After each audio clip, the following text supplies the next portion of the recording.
Muy buenas a todos, sean bienvenidos una vez más a mi canal. Yo soy Street Skulls, y en esta oportunidad les traigo una comparación a profundidad entre las versiones clásica y definitiva de GTA San Andreas, por supuesto con muchos detalles que no había mostrado anteriormente, aunque es importante que vean los videos pasados, ya que son complementarios a este. Pero antes de empezar, un mensaje de nuestro sponsor. Si eres de las personas que se preocupan por su seguridad al navegar en Internet, probablemente te será de utilidad el servicio VPN de Surfshark, pues te permite conectarte a cualquiera de sus más de 3200 servidores, haciéndote pasar por alguien de otro país, evitando así rastreos, robo de datos, y otras acciones no deseadas. Está disponible en casi todas las plataformas, por lo que puedes utilizar la aplicación sin importar el sistema operativo de tus dispositivos. Además, tiene otros beneficios, como por ejemplo, evitar los bloqueos regionales, pudiendo así acceder a contenido adicional en plataformas de streaming. Personalmente la utilizo para ver los episodios clásicos de Los Simpson en Disney Plus, ya que en Latinoamérica solo están disponibles las temporadas 29 y 30, mientras que en Estados Unidos están prácticamente todas. Si decides comprarlo, recuerda utilizar el código SKULLS para obtener un descuento del 83% y 3 meses gratis. Gracias a Surfshark por patrocinar este espacio, y ahora sí, pasemos al video. Quiero empezar mencionando algunos cambios con relación a la jugabilidad, y el primero de ellos tiene lugar durante la misión Saint Mark's Bistro, en la que debemos viajar a Liberty City desde Las Venturas.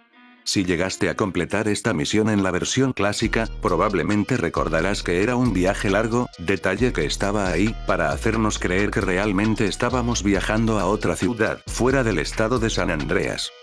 Pues bien, resulta que esto lo cambiaron en la versión definitiva, donde redujeron considerablemente la distancia, y ahora llegamos demasiado rápido al lugar que activa el cambio de escena. Como pueden ver, en el clip de la derecha ya estoy en Liberty City, mientras que en el de la izquierda apenas está comenzando el vuelo. Esto se puede evidenciar aún más, al momento de regresar, porque puedes apreciar lo cerca que estás de la ciudad.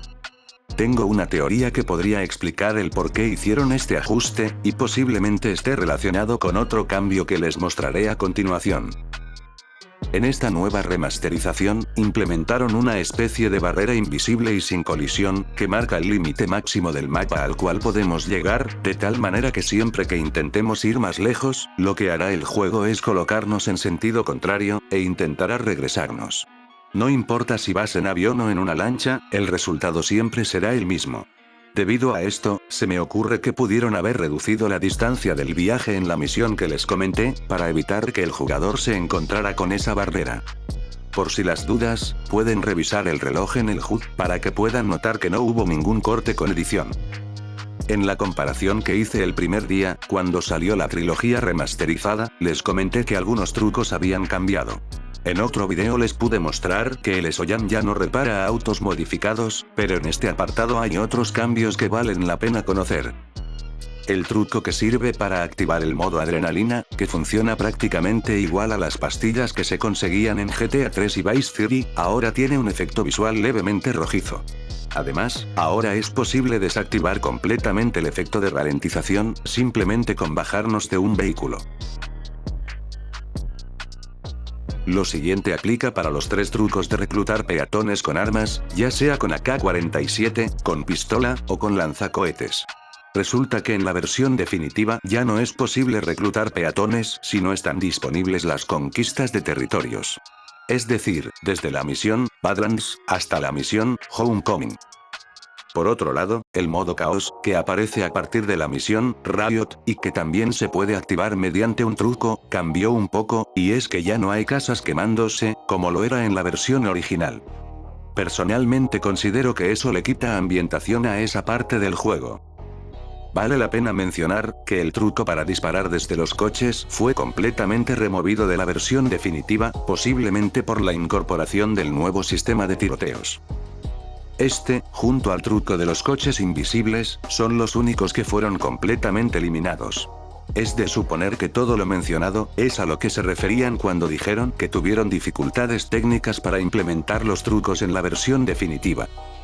Entre otras cosas, hay una característica añadida a la remasterización, y es que los peatones ahora se queman al caminar sobre el fuego, cosa que no pasaba originalmente. Aunque no cuentan con la capacidad de evitarlo, por lo menos este detalle agrega algo de realismo. Sin embargo, ese no es el único cambio, pues resulta que ahora el fuego incluso puede quemar a los peatones dentro de los vehículos, aunque curiosamente también hace que exploten mucho más rápido. Lo siguiente en realidad fue heredado de la versión móvil, pero no lo había comentado antes en mi canal. Lo que sucede es que al terminar las carreras del campo, ya no te permiten acelerar ni bajarte del vehículo. Sí, es algo mínimo, pero quería destacarlo igualmente. Otra característica que también fue traída desde la versión para móviles, es que durante la misión Home Invasion, CJ deja las cajas dentro del camión de forma automática cuando se acerca a él. Esto no ocurre en las submisiones de ladrón.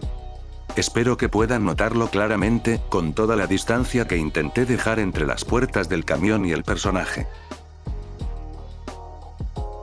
El último detalle que pude notar, que fue heredado de la versión de 10º aniversario, es que al llevar autos para ser exportados, la escena posterior sufrió un leve cambio, y es que ya no finaliza de forma automática, sino que obligatoriamente debemos pulsar un botón para terminarla.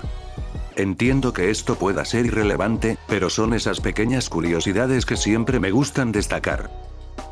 En cuanto a los vehículos, varios tuvieron ajustes curiosos. Uno de estos es el Patriot, pues originalmente era de una tonalidad beige, y en la remasterización pasó a ser de color rojo. Algo similar pasó con el helicóptero Leviatán, ya que en la versión clásica era de color blanco, con algunas tonalidades grises y amarillas, pero en la versión definitiva es totalmente negro. Con la grúa pasó algo aún más interesante, pues en esta remasterización agregaron más tonalidades para su color principal, ya que originalmente siempre era blanca y lo único que cambiaba era la franja.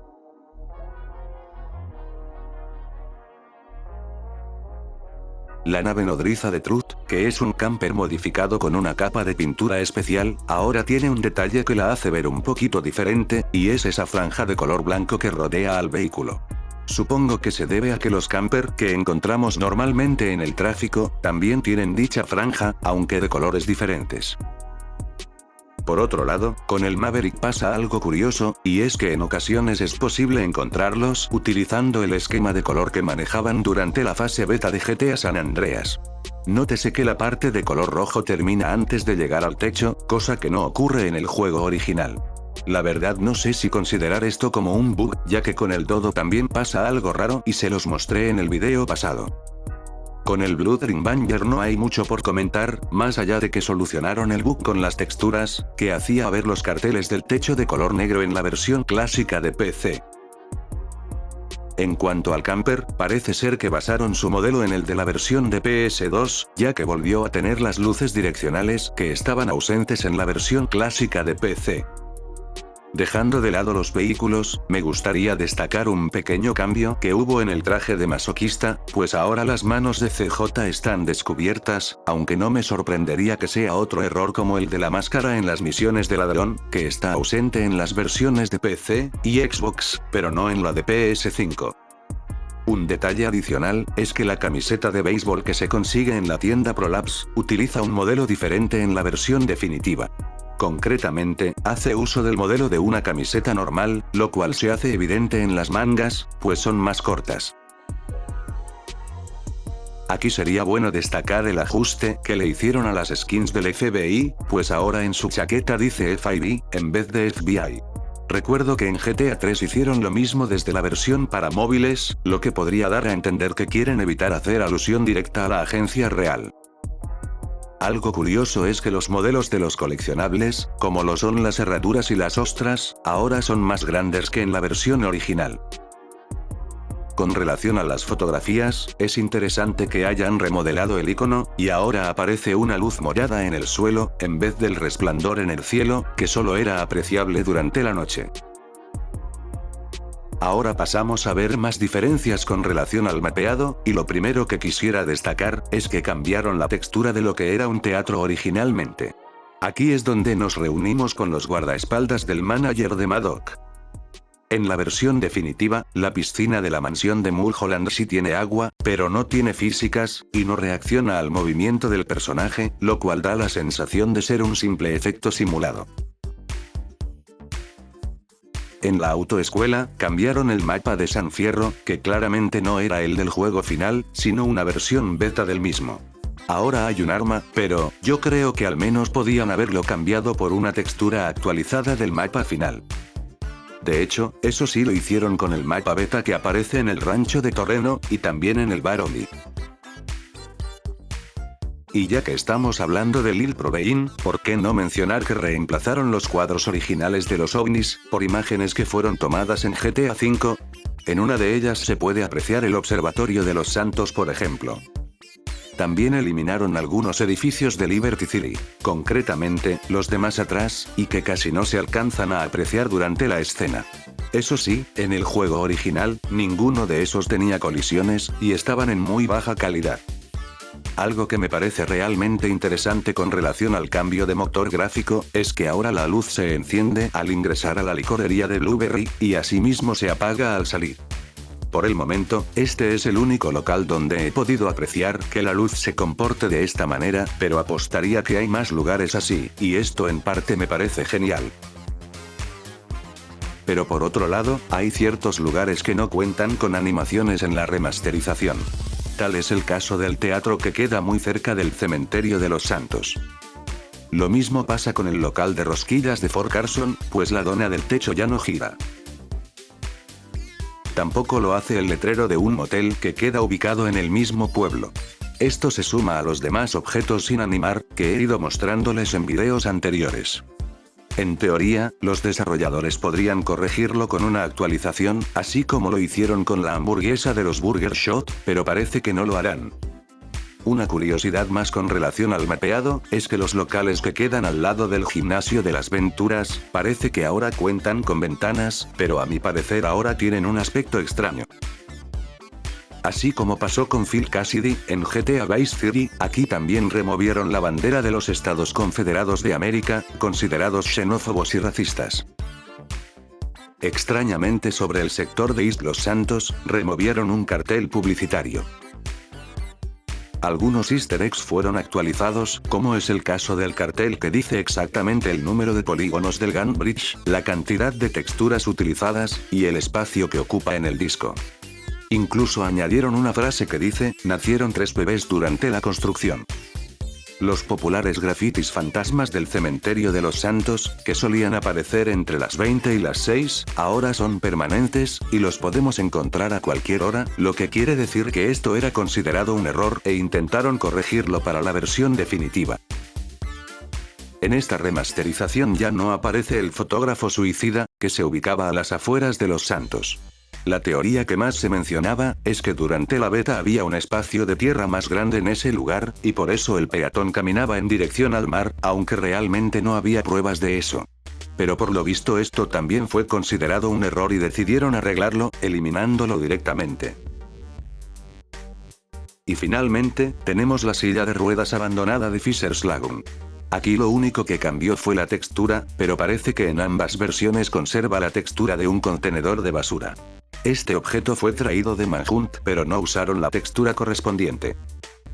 Una característica nueva de esta remasterización, es que ahora los lentes infrarrojos tienen un icono propio, y el cual sirve para diferenciarlos de los lentes de visión nocturna.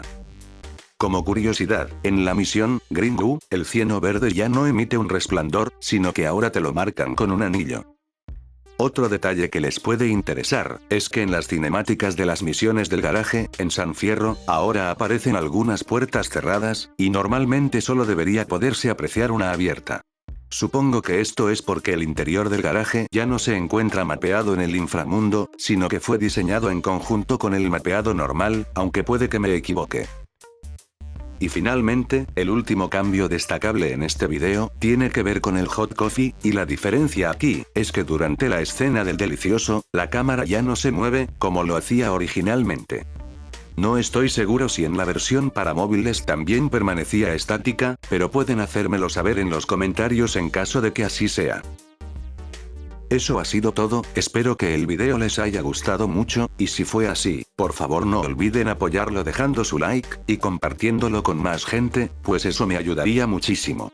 Si son nuevos por aquí, recuerden suscribirse, y si ya lo hicieron, activen la campanita, para que no se pierdan todo el contenido nuevo.